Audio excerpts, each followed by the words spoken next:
Daniel Brooks had walked past the nursery for 2 years without hearing a single sound. The house stayed quiet, the kind of quiet that felt heavy on the chest, the kind that reminded him of everything he lost. His twin girls, Emily and Grace, had never spoken, never cried, never moved toward anyone. They only stared into the air like the world could not reach them. Doctors told him to accept it. They said the girls would never speak, never walk, never understand the people around them. But on one quiet morning in Charlotte, Daniel heard something he had never heard before. A soft, broken sound, like a breath trying to become a word. He froze in the hallway, his hand shaking on the wall, confused and scared, wondering if he was losing his mind. The sound came again, a little stronger, coming from the nursery he feared to enter. When he pushed the door open, what he saw inside made his knees weak. His twins were reaching their weak hands toward someone, and their lips were moving in a way he had never seen. And kneeling on the floor was Tara Williams, the new maid he barely noticed, holding both girls close as if she had known them all her life. One of the twins tried to form a word that should have been impossible for her to say, a word that shattered Daniel's breath, a word that changed everything that morning, a word he never thought he would hear in his lifetime. Stay with us, because this story will break your heart, shake your spirit, and remind you that miracles sometimes come from the people we least expect. Daniel Brooks stood in the long hallway of his mansion, the early morning sun touching the walls with a soft light, yet nothing in the house felt warm. The mansion was big, beautiful, full of expensive things, but it carried the same heavy silence it had carried for 2 long years. Every corner of the house felt cold, as if the walls remembered the day Hannah died and never allowed joy to enter again.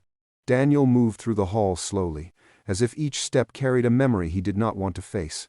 His twin daughters, Emily and Grace, were in the nursery at the end of the hallway.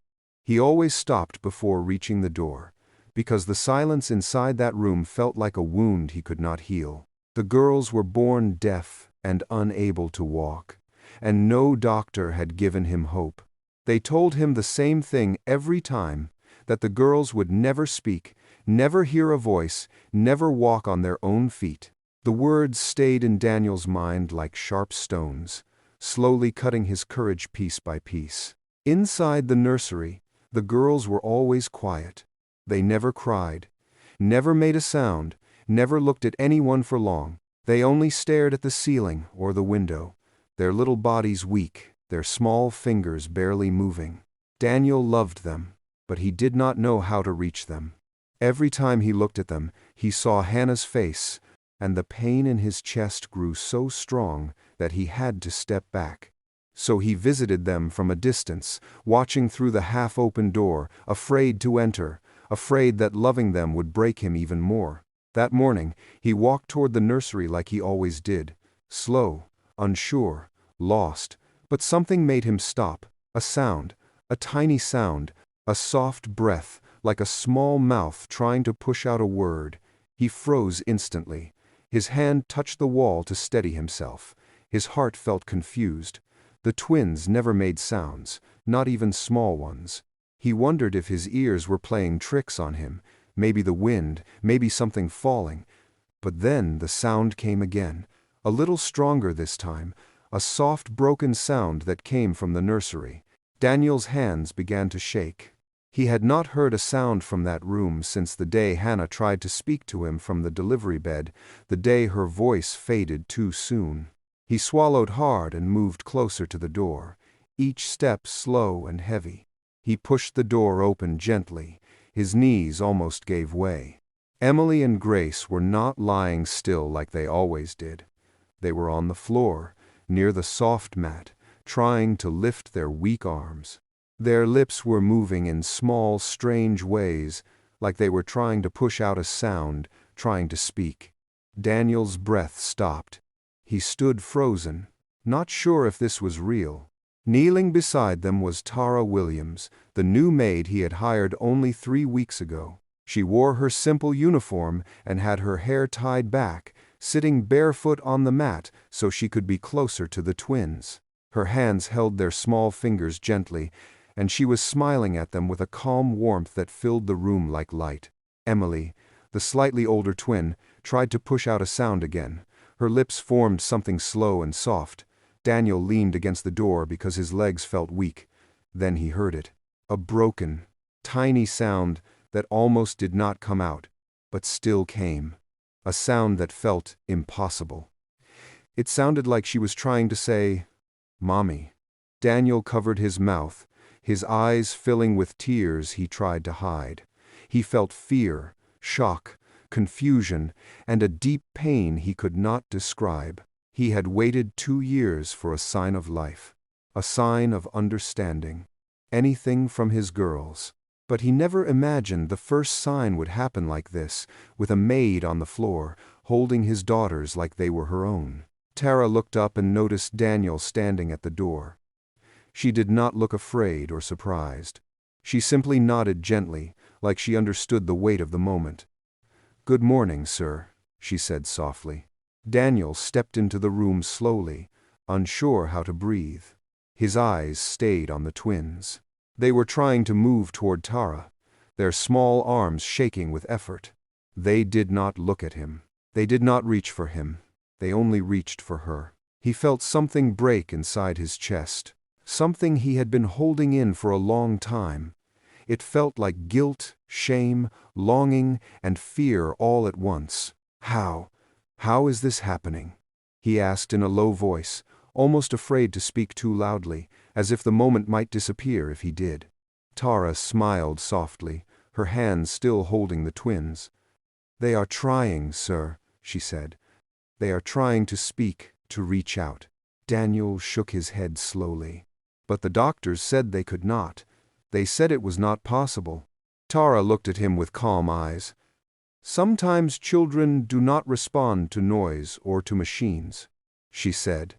"Sometimes they respond to presence, to touch, to feeling safe. I sit with them every day. I let them touch my throat so they can feel the vibration of my voice. I open my mouth slowly so they can see how a word forms. I talk to them even if they cannot hear. I read to them so they can feel the movement. They are learning, sir, but in their own way." Daniel felt a deep ache in his chest. For 2 years he trusted only doctors, nurses, machines, and instructions. He never imagined something so simple, something so human, could reach his daughters more than all the specialists in the world. He looked at Tara again. This young woman he barely noticed until today. She held his daughters with a kind of love that felt natural, patient, and steady. She was not doing anything magical. She was just present in a way he had never been. Daniel took a slow breath, his voice shaking. Why do they respond to you?" he asked. Tara looked at the twins, then at him. "Because I see them," she said gently. "And sometimes that is the first step." Daniel felt the room spin a little. For the first time in 2 years, hope entered his house, quiet, soft, and unsure. But hope was there, and it terrified him. Daniel did not sleep that night. He sat in the living room long after the lights were off, staring at the dark window as rain touched the glass. His mind kept going back to the nursery, to the tiny sound he heard, to Emily's lips trying to say a word she had never spoken before. He could still see Tara on the floor, calm and steady, holding the twins with a kind of confidence that made him feel small. He felt like a stranger in his own home, a man watching another person bring life to the children he had been too afraid to hold. The next morning, Daniel woke up tired, restless, and unsure of what he needed to do. But he knew one thing. He needed answers.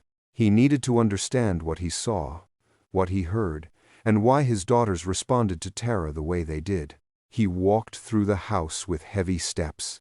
The same house that once felt full when Hannah was alive, the same house that felt empty ever since she left. He reached the kitchen and found Tara preparing breakfast for the twins. She moved with slow, careful steps, carrying a small bowl and 2 small spoons.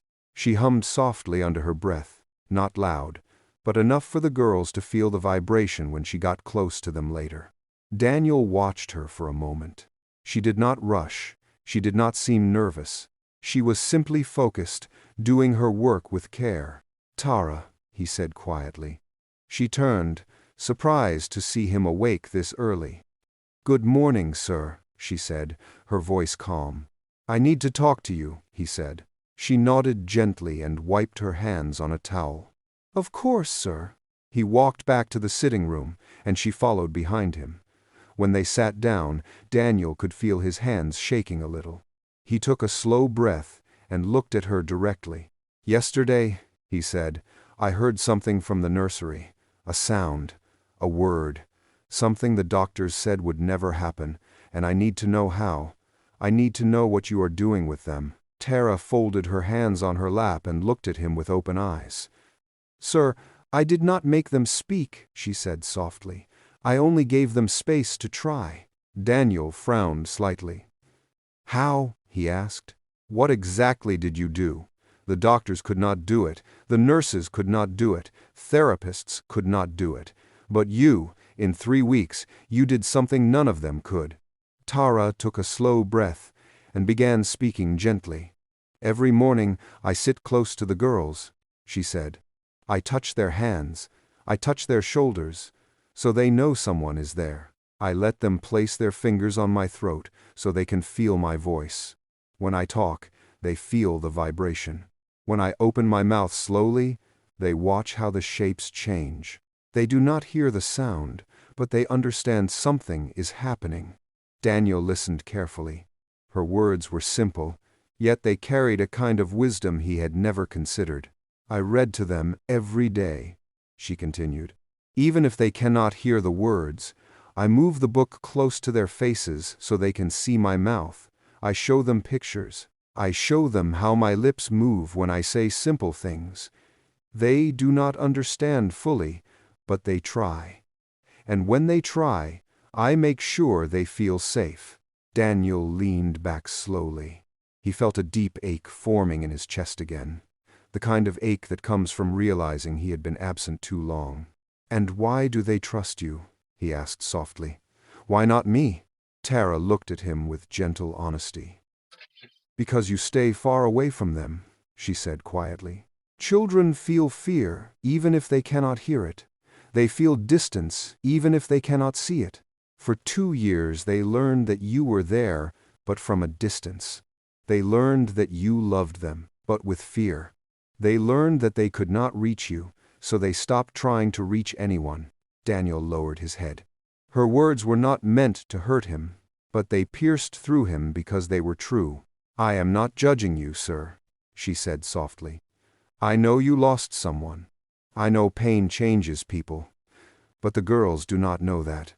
They only know you kept a space between them and your heart." Daniel closed his eyes for a moment, swallowing the tight feeling in his throat. He had been avoiding the truth. He thought he was being strong by staying busy, by staying quiet, by hiding his pain. He thought the girls needed medical care, not emotional presence. He thought he needed to protect them by keeping his own broken heart away. He did not realize he was teaching them distance. "Where did you learn how to do all this?" he asked quietly. Tara looked down for a moment, then back at him. "I worked at a care center in Houston," she said. "We had many children who were silent, children who would not respond, children who lived behind walls no one could reach. We learned that sometimes the door does not open with sound or with lessons, it opens with patience. It opens when someone sits with them long enough for them to feel safe." Daniel stared at her, absorbing her words.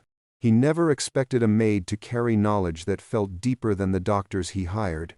He felt something else too, something he did not want to accept. He felt jealousy, not anger toward Tara, but jealousy that his daughters chose someone else before choosing him. At that moment, the nurse walked past the doorway to check on the twins.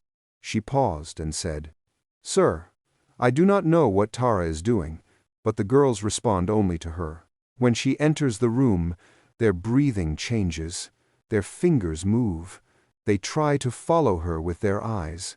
She is the only one they react to. Daniel's chest tightened. After the nurse left, Tara spoke again. "Sir, the girls are not lost," she said. "They are waiting for someone to reach them." Daniel felt tears gather in his eyes, but he blinked them away. He stood up slowly and walked toward the nursery without saying a word. When he reached the doorway, he saw Emily and Grace lying on the soft mat. Their small fingers were moving slightly, as if searching for something familiar. He stepped inside quietly. The girls did not look at him. They only looked at the empty space where Tara usually sat. Daniel felt a deep, sharp pain inside him. He knelt beside them, unsure of what to do, unsure if he even had the right to try. He reached out slowly, touching Emily's small hand. Her fingers twitched, but not toward him. They twitched with confusion, not recognition. Daniel stayed there for a long time, unsure if he was allowed to cry in front of them. He touched Grace's hand next, gentle and slow. She blinked, but her face stayed flat, waiting for someone else. Waiting for Tara. Daniel took a slow breath, the kind that feels like it might break you. Something had to change. Something inside him had to move. For 2 years, he avoided the pain of loving them, but now he understood something clear, something painful. If he did not change, he would lose the chance to reach them forever. The rain started late in the afternoon, soft at first, then heavier, touching the windows like quiet knocks. The house felt darker, filled with the kind of silence that reminded Daniel of nights he tried to forget. He stood in the hallway again, staring toward the nursery, unsure of how to enter, unsure if he even had the right to try. He had spent years hiding behind fear, and now the weight of that fear pressed against him like a heavy blanket. But he also felt something new, something he had not felt in a long time. He felt the need to be present. Tara had just finished preparing the girls for their evening rest. She sat on the floor between them, her hands resting on their small legs, showing them a picture book with slow movements. Emily watched her lips. Grace followed her fingers. Their faces stayed calm, their bodies relaxed, their breathing soft and steady. They looked safe. Daniel stepped closer. Tara looked up gently and nodded at him, welcoming him to come inside. It was the first time she ever invited him with her eyes, and he felt it. He entered the nursery slowly, not wanting to disturb the moment. His hands felt cold, his heart felt heavy, but he moved anyway. "I want to try," he said softly. Tara smiled a little, warm and encouraging. "Come sit with us, sir," she said. Daniel lowered himself to the floor with slow, unsure movements. The last time he sat on the floor near the twins was the day they were born. Everything after that day felt like a blur of sadness and fear. When he sat beside them now, he felt his breath tighten, the memories pressing against his chest. He watched Emily and Grace for a moment. They blinked at him, confused, not recognizing the man who always stood far away. Tara held one of the picture books and touched Daniel's shoulder gently, guiding him. "You can start by touching their hands," she said softly. "Let them feel your presence." Daniel nodded and reached out slowly. He placed his large hand over Emily's tiny fingers. She twitched a little. Not toward him, not away from him, just a small reaction. A reaction that meant she felt something. He swallowed hard, surprised that such a small movement could make his eyes fill with tears. "Talk to her, sir," Tara whispered. "Not loudly, just talk." Daniel looked at Emily, unsure of what to say. His voice shook when he finally spoke. "Hello, sweetheart," he said in a soft voice. "It is Daddy." Emily blinked again, her lips moved, but no sound came out. Daniel felt his throat tighten. He turned to Grace and touched her hand too. She stayed still, her eyes half open, watching Tara more than him. He felt a sting of jealousy again, but it was different now. It pushed him to try harder, not to pull away. Tara moved closer to the twins and placed their hands gently on Daniel's throat. "Let them feel your voice," she said quietly. Daniel hesitated, But then he opened his mouth slowly and spoke again. "Daddy is here," he said, still shaky. "I am here, my girls." Emily's fingers twitched again, this time with a tiny bit more strength. Grace's eyebrows moved slightly, as if trying to understand something. Daniel felt his heart tremble. He knew the girls did not understand the words, but they felt the vibration of his voice. They felt the warmth of someone speaking near them.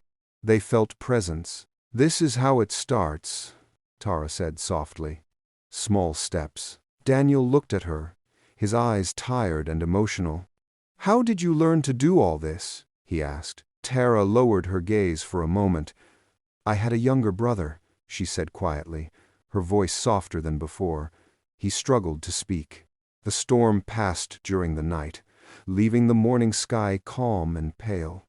Light touched the windows gently, but inside the mansion the air felt different. Softer, warmer. As if something had shifted during the storm, something that could not be seen but could be felt.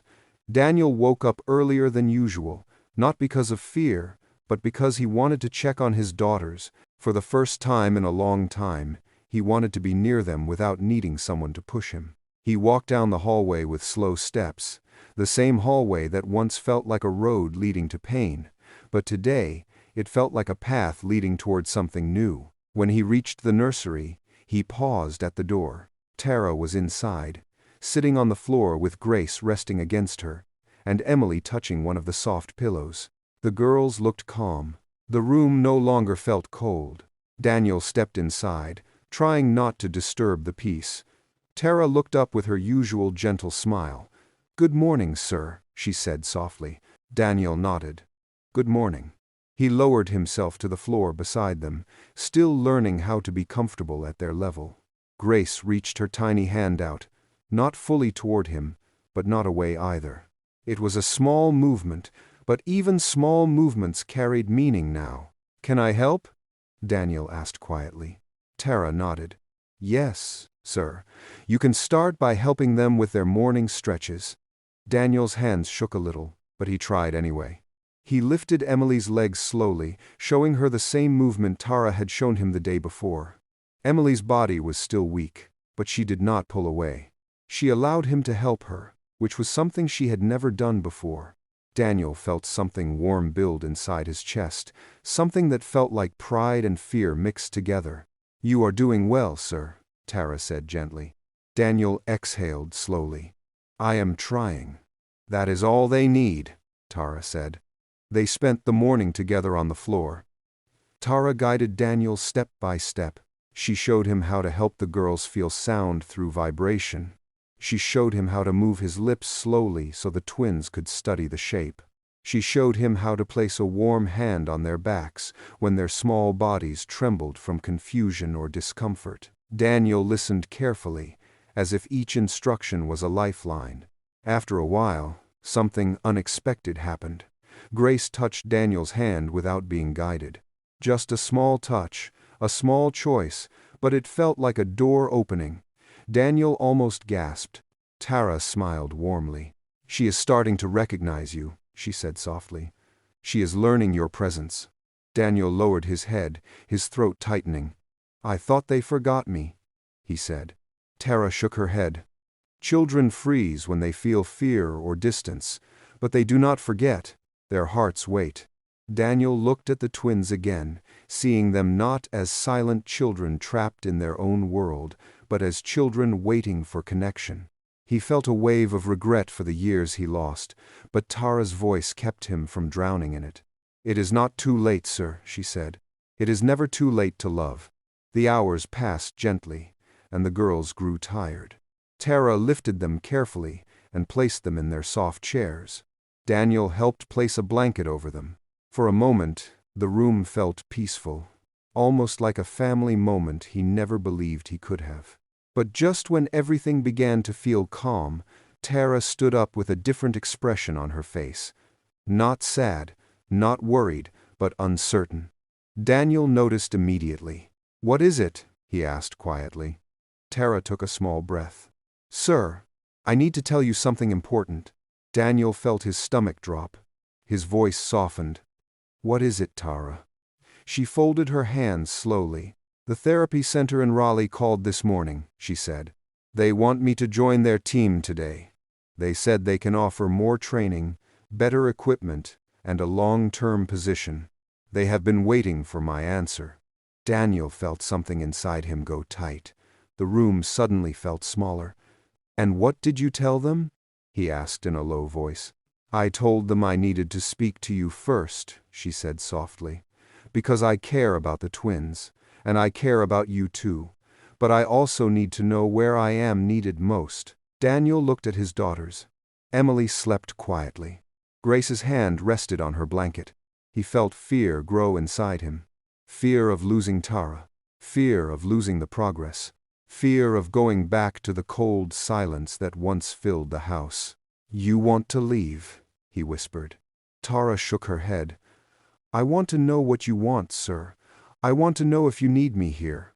Daniel felt the truth rise inside him, strong and painful. "I do need you," he said, his voice shaking. "I need you because you brought my daughters back to life. You brought warmth into this house. You gave me something I did not think I would ever feel again. Hope." Tara's eyes softened. She waited quietly for him to continue. "I cannot do this alone," Daniel said. "I want to learn. I want to grow. I want to be a better father. But I need you to stay, not as a worker, not as someone hired to clean, but as someone who is part of this home." Tara's breath trembled. She looked at the twins, then back at Daniel. "If I stay," she asked softly, "will you continue trying, even on the days you feel scared?" Daniel nodded. "Yes, I will try every day, because they deserve it, and because you showed me how." Tara was quiet for a moment. Then she smiled, the kind of smile that felt gentle and full of peace. "Then I will stay," she said. "I will stay for them.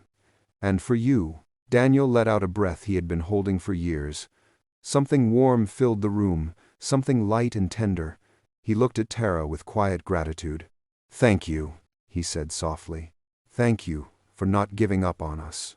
Tara stepped closer to the twins and adjusted their blankets. "This house will not be silent anymore," she said gently. "We will fill it with presence, with touch, with patience, with hope." Daniel nodded. "And maybe one day," he said quietly, "they will speak again." Tara placed her hand on Grace's back. "One day," she said, "they will call for the person who stayed close." Daniel felt his heart swell. For the first time since Hannah died, he felt alive. Not fully healed, not free from pain, but alive in a way he thought he lost forever. He looked around the nursery, at the soft colors, at the two small girls sleeping peacefully, at the woman who brought light into his broken world. The mansion that once felt heavy now felt warm. Silent, but warm. A beginning, not an ending.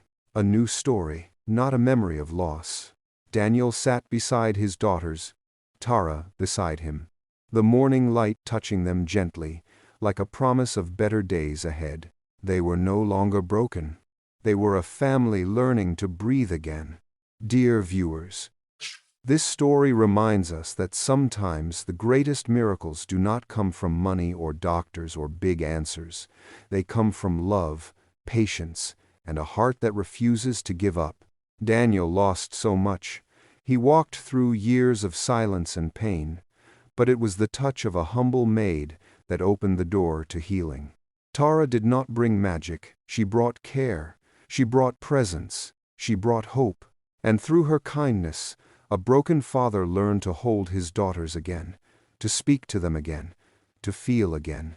If this story touched your heart, please tell us in the comments where you are watching from and what lesson you learned from this emotional journey. Your words inspire us. Your support keeps these stories alive, and your comments help us reach more people who need hope. Do not forget to like this video, subscribe to our channel, and share it with someone who needs a reminder that love can reach where everything else fails. And if you want more emotional stories like this, comment more stories. and you will be the first to get our next touching story. Now tell us in the comments. 1. Which moment in this story touched you the most? 2. What did you learn from Tara's kindness?